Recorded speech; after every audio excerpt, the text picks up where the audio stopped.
Assalamualaikum warahmatullahi wabarakatuh. Perkenalkan, saya Rizky Amanda dengan NIM E321243303. Saya akan menjawab pertanyaan pertemuan 5. Nomor 1, apa yang dimaksud dengan modal sosial dalam pertanian? Modal sosial membantu membangun kepercayaan antar petani, memperlancar akses informasi tentang teknologi pertanian, serta meningkatkan kerjasama dalam kelompok tani atau koperasi. Nomor 2, bagaimana peran modal sosial dalam meningkatkan kesejahteraan petani? Dengan kerjasama yang lebih baik dan akses informasi yang lebih luas, petani dapat meningkatkan produktivitas dan daya tawar mereka, yang berdampak pada peningkatan kesejahteraan ekonomi. 3. Apa saja dalam penguatan modal sosial dalam pertanian?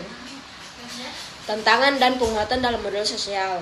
1. Perbedaan kepentingan dalam kelompok. Dalam komunitas petani seringkali terdapat perbedaan visi, tujuan, dan strategi antar individu atau kelompok.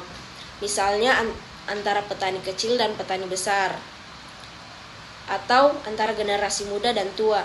Hal ini dapat menghambat kerjasama yang efektif dan membuat sulit untuk mencapai kesepakatan dalam pengelolaan sumber daya bersama.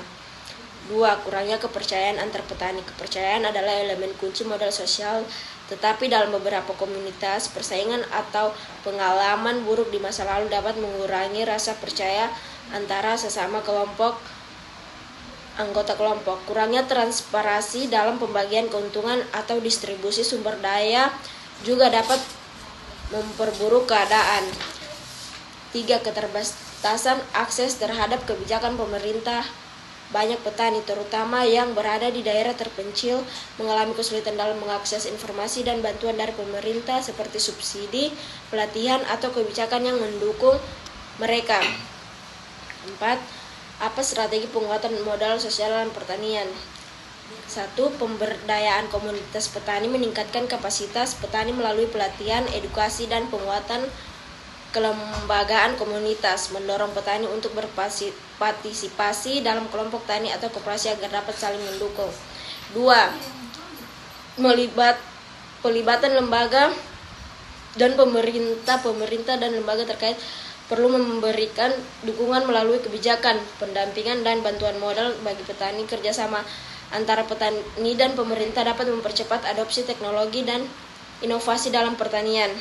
3. Pemanfaatan teknologi informasi, digitalisasi, dan teknologi informasi dapat membantu petani mengakses pasar, informasi cuaca, harga komoditas, dan teknik pertanian terbaru.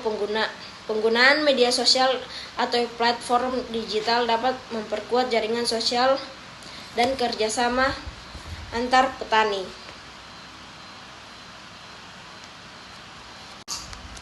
5. Apa manfaat utama dari modal sosial bagi petani berkelanjutan? 1. Peningkatan akses pasar dan sumber daya. Petani dengan jaringan sosial yang kuat dapat lebih mudah menjangkau pasar yang lebih luas, mendapatkan harga yang lebih baik. 2. Penguatan daya tawar petani. Dengan adanya jaringan sosial yang baik, petani dapat bernegosiasi dengan membeli atau distributor dalam skala yang lebih besar. 3. Peningkatan berkelanjutan pertanian. Dengan adanya modal sosial yang baik, praktik pertanian berkelanjutan lebih mudah diterapkan melalui berbagai pengetahuan dan sumber daya. Baik, itu saja pertanyaan serta jawaban dari pertemuan 5.